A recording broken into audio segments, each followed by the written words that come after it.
Hey everyone, Tony from Architect Fitness, and here's a video about a topic that you probably knew would be coming at some point, COVID-19, aka the coronavirus. I'm going to get straight to the point. What I'm going to cover in this video is only going to be some steps that you can take to make sure that you are being as healthy as you can be right now. And that's in terms of course, your immediate health and not getting sick, but also things you can do to maintain your health and fitness level when many of us can't or don't want to go to the gym. Here's a disclaimer. I am not a doctor. I am not an infectious disease specialist. I cannot stress enough how important it is to get all of your medical information from legitimate and official sources, and that would be the CDC and the World Health Organization. They're going to have the most thorough, vetted, and up-to-date information on what's going on with COVID-19. So you've already heard all of the basic things you should be doing. Cough into your elbow, don't go out if you're sick, wash your hands thoroughly. That's all great advice. But let's talk about some other practical things that you can do right now to maintain your fitness level and continue to be as healthy as you possibly can be. The first thing I think you should do is prepare, but do not panic. Now, we are potentially facing a nationwide quarantine or shutdown. None of us really specifically know if that's going to happen or what it will mean if it does happen, but potentially we could be looking at having to stay in our houses or at least on our property without going out into public places like stores or potentially even grocery stores, for example. And I think that's what causes a little bit of fear and panic in people. As far as I know right now, the supply chains for food have not been disrupted and they are not going to be disrupted. But you should go out and purchase some items, non-perishable or frozen foods, that will last you a week or two in the event that we do face a national or maybe just statewide quarantine and shutdown, and getting a hold of food is not that easy. So it's good to be prepared for that kind of stuff, and it will give you some peace of mind where, okay, if we don't have the ability to go to the grocery store, and obviously restaurants are looking like they're not doing so great right now, you have the peace of mind that you have some food in the house so you can at least feed yourself, feed your family in the short term. Doing that preparation should help you stop from panicking. Now, what does panicking mean? Well, panicking would mean freaking out, just overly stressing about what's going to happen, constantly ruminating on all the possible bad or terrible things that could happen. Panicking could be just driving like a mad person to the grocery store, cutting people in line, being rude to people, or potentially even violent. Unfortunately, we have seen that a little bit happen already on social media. That is not going to help anyone. Worrying is like a rocking chair. It gives you something to do, but it doesn't get you anywhere. So being prepared will help reduce your potential of being panicked or freaking out. And that brings us to our next point, which are a few things you can do to maintain your health and particularly keep your immune system in tip-top shape. And one of those big things is not stressing. We know that psychological stress can have a negative impact on your immune system. And if your immune system is compromised, that makes you more likely to become infected, not just by something like COVID-19, but just your general cold or flu or any other ailments that you really just don't want to be dealing with at any time, but particularly right now. Now, we do know that psychological stress can compromise your immune system. So if you're stressing out about something, you're going to be more susceptible to getting ill with a cold, the flu, potentially COVID-19. And these are things that we don't ever want to have to deal with, but particularly right now where we're all a little extra stressed, it's important to take some measures to de-stress. So some things you can do to de-stress would be Just realizing that we're all doing the best that we can in this situation, that we can't control the future, we can't control what's happening, but we can control how we react and respond to what's happening. We can take time to enjoy movies or music or just conversations with loved ones. You could take some time to meditate or just any activity that you like to de-stress. And I know that going to the gym is a way for a lot of people to de-stress, and they can't do that right now. We're going to talk about that in a little bit.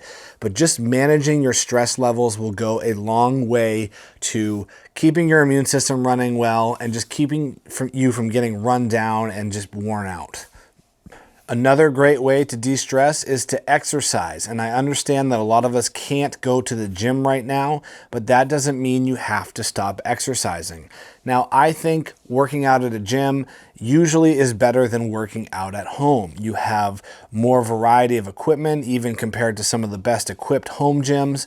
You have a dedicated space for exercising where you don't have the distractions that we find in homes, like laundry or doing the dishes or just sitting on the couch watching television.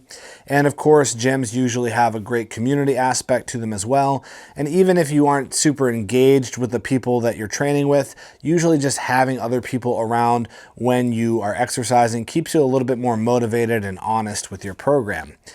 But a lot of us are unfortunately forced to work out at home right now. So how do we do that? Well, there's a couple things to keep in mind.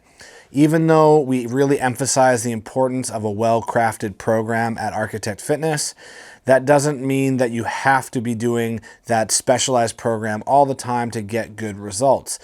And really good training sticks with you. So if you've been doing a smart strength training program or working on some of your goals and you've made good progress, simply doing some type of exercise will help you maintain that progress. Strength lasts a very long time. Mobility tends to last a long time. The qualities that usually dissipate very quickly are power output, and your aerobic system is also very pliable. So while you may become deconditioned aerobically very quickly, you can also get that back very quickly. Fortunately, also, these are two fitness attributes that are very easy to do without weights. So aerobic capacity is cardio. You can go for a walk, you can walk up and down your stairs, you can do some body weight interval training in home.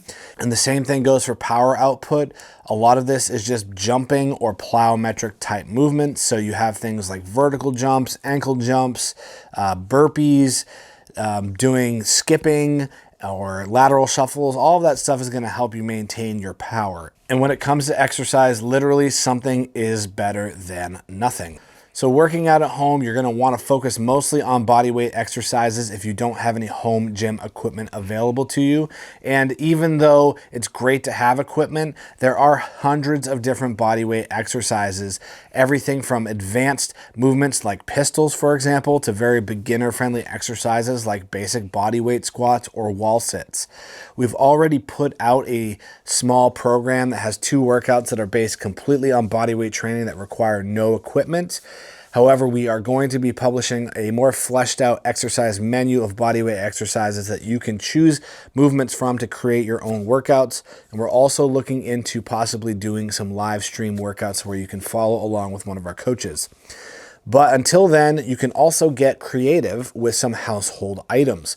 So for example, you can use a jug of water as a weight to do your rows or presses or curls, things like that. You can do bench dips on the edge of your couch or on a chair. You can deadlift objects like your couch. You can use something like a purse with things put into it to add weight to make it heavier.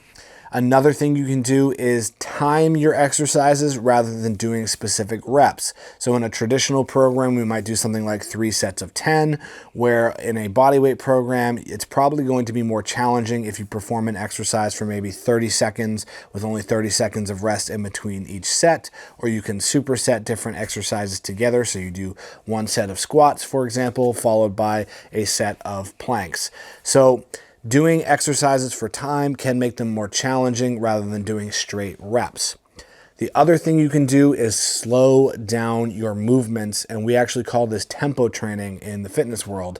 So in tempo training, we typically assign a specific length of time to each segment of the movement, but with a at-home workout, you can literally just try to go as slow as you can through certain phases. So for example, if you're doing squats, lower yourself down as slow as you can. Hold for 5 to 10 seconds in the bottom before you come back up. These little things will make the exercise much more effective, despite the fact that you don't have additional weight to add to the movement to make it more challenging. We have made a whole video about tempo training, so I will link that below, and you can check that out and learn a little bit more about how tempo training works. Another thing I would suggest to do right now is to take a little bit of time to update your training playlist. So most of us have put together gym mixes or exercise playlists or run playlists to help motivate us, and music can be extremely motivating for exercise. So when you're working out at home and you're kind of forced to deviate from your normal gym routine, you might be in a space that you don't really get into that exercise groove in because it's your house or your apartment. Having some good music to kind of get you motivated can help. I know a lot of us are working on odd work hours right now, restricted work hours, or we're straight up just not working. So take some of that time, add some new songs to your training playlist, just a little something to help get you motivated and going in the right direction again.